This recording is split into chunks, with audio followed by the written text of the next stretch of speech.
All right, this is our particle motion day 2 lesson. We are going to be using the calculator on this lesson, so if you haven't, so make sure you have a calculator in front of you or have Desmos pulled up so you can follow along there. All right, so we have a particle moving along a horizontal line. So its position anytime t greater than or equal to 0 is given by this. When is the particle moving right? So right is in the positive direction on a horizontal line, so we are going to be looking at the velocity and where the velocity is greater than 0. All right, so we know how to find the velocity. That's the derivative of our position. So v of t is equal to 3t squared minus 10t plus 2. All right, so the reason we need a calculator is because this derivative, this velocity, is not factorable. So we need to be able to find the zeros when it's not factorable, and we do that with the calculator. So 3t squared minus 10t plus 2 is equal to 0 when t is equal to, so we just write that on our paper, set our velocity equal to 0, and then we just use our calculator to find the answer.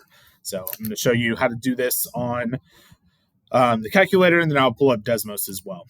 All right, so I'm going to add a graph page. I'm just going to type in my function, 3t squared, what was the rest? Minus 10t plus 2. All right, so I made a mistake here.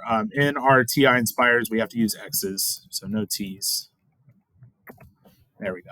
All right, so there's my function. Okay, I can see my zeros right there on the x-axis, so you can go to Menu, Analyze Graph, which is number 6, and then 0, which is number 1, and we want both of them. They're both positive, so click on the left and the right. There's one of them, 0.213700.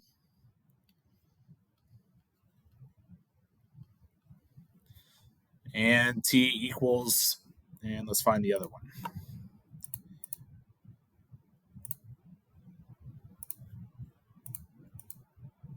And there we go, 3.119633.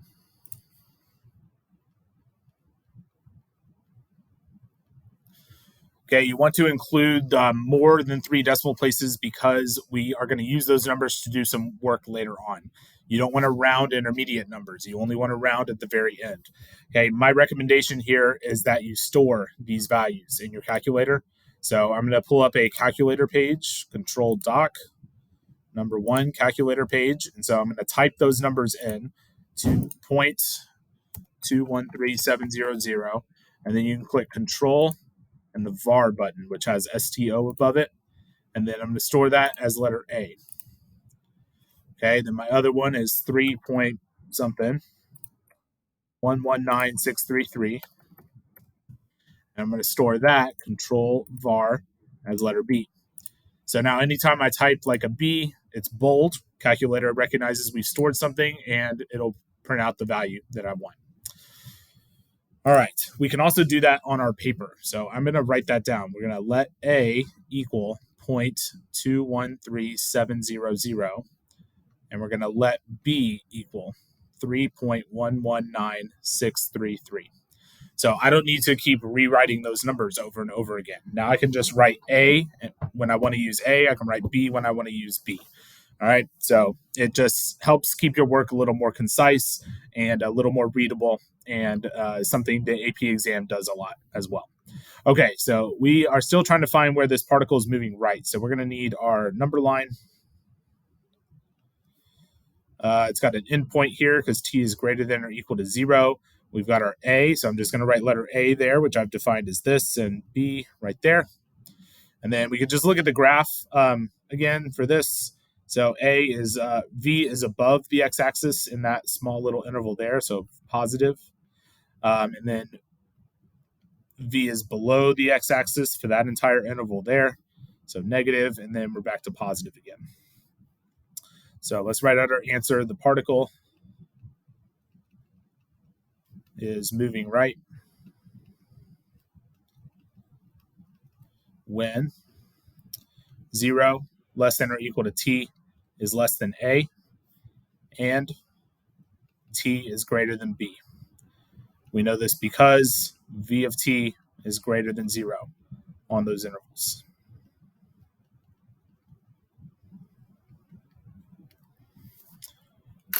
All right, let's take a look at Desmos real quick and just see how we could do it there. All right, so for Desmos, I'm going to type in the actual function here. So I'm going to move this to another screen real quick so I don't have to keep clicking back and forth. All right, so we've got t cubed minus 5t squared plus 2t minus 3. All right, so there's our function. And then I can find the derivative, and we have to set this equal to its own function. So I'm going to call this f of t is equal to d over dt parentheses and then s of t. I guess I should have called it v of t. Let's do that so it matches what we've written on our paper. V of t is equal to, and then this is our derivative graph, and then boom and boom. All right, now you'll notice that the decimals are not rounded the way we want it to be. So I believe you just have to zoom in. So let's try to zoom in on this. All right, yeah, so if you zoom in, it'll give you more decimal places. You can zoom really far. Maybe 4 is the max there. Let's see. Yeah, it looks like 4 is the max amount, but that's enough. All right, as long as we have more than 3, it should be good enough there. All right, let's go over to this other one. So let me zoom in. There we go, 3.1196. So better, not as good as our calculator with our 6 decimal places, but still better than only having 3. All right, so that's how you get the zeros there. And then we can see from the graph that we have our positive velocity, negative velocity, and positive velocity again there.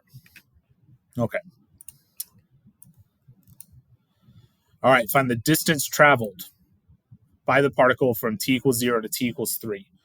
Okay, so distance traveled, remember distance is always positive. And anytime your particle changes direction, you have to account for that because you're going to count that double. So our particle changes direction at A, which is 0.2137. And then it changes at B, but we stop before B, right? T equals 3. So this is like t equals 3 right there. Okay, so we need to do absolute value S of A minus S of 0. And then plus the absolute value of S of 3 minus S of A. So you just do the difference between every interval. So we do the difference here, that's that distance. And then the difference between these two, that's that distance. And then you add those together and you get your total distance traveled. All right, so we can type that into our calculator. S, I guess we didn't type S in here. I probably should have done that instead. So we found the velocity by hand because it was easy. We didn't have to worry about it, but probably what we should have done instead is plugged in the position, just like I did on Desmos, right? I plugged in the position function. So I'm going to do that here. All right, so it's t cubed. I should put this on another screen. Minus 5t squared plus 2t minus 3. Minus 5t squared plus 2t minus 3.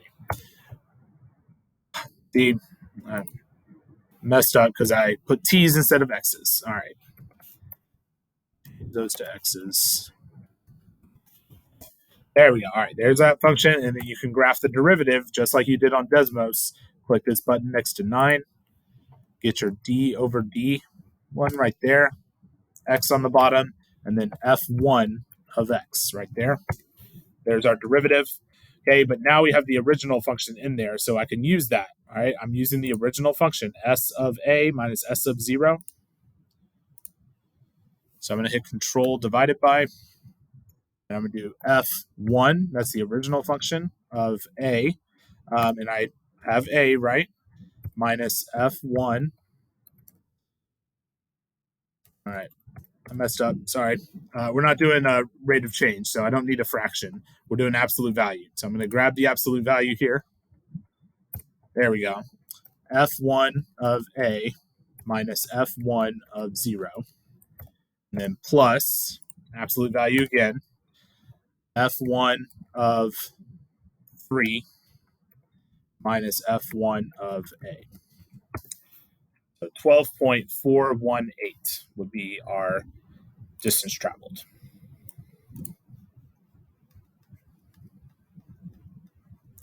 And let's put some units on our answer here. Units were not provided, so no units required. So that's it. You write down the formula, you write down the answer, you let the calculator do all the work for you. All right, let's take a look at this one. Particle moves along the x-axis, so anytime t greater than or equal to 0, its velocity is given by that. What is the acceleration of the particle at t equals 4? All right, so we're not going to do this because we don't have a TI-89. All right, so velocity. I showed y'all this before, but we can store the function instead of using the graph like I did here. We can just store the function down here. So that's what I'm going to do this time. I'm going to store it as v of t. So I type v of t, then I hit control, and this button next to 9, it has like a colon equals above it. All right, then I'm going to type in the function. So this is 3 plus 4.1 cosine of 0.9t. Verify that. Yes. All right, hit enter. Done. Okay, so now that's stored. Now I want the acceleration. Acceleration is the derivative of velocity. So go to menu, go to calculus. Okay, if you have a CAS, you want number 2, which is the derivative at a point. If you have a CX version of this, you want number 1, which says numerical derivative at a point. So click that. Variables X, that's fine. Value. All right, it tells us the value in the problem right there. T equals 4. So we're going to put in 4 for our value. We do want the first derivative because derivative of velocity is acceleration. Okay, then we just have to type in v of x. Since I made x my variable right here, they have to match. So v of x, hit enter. There we go, 1.633, which is answer choice C. All right, that'll do it. Hopefully you got some good calculator skills in there and on Desmos as well. See you for the next one.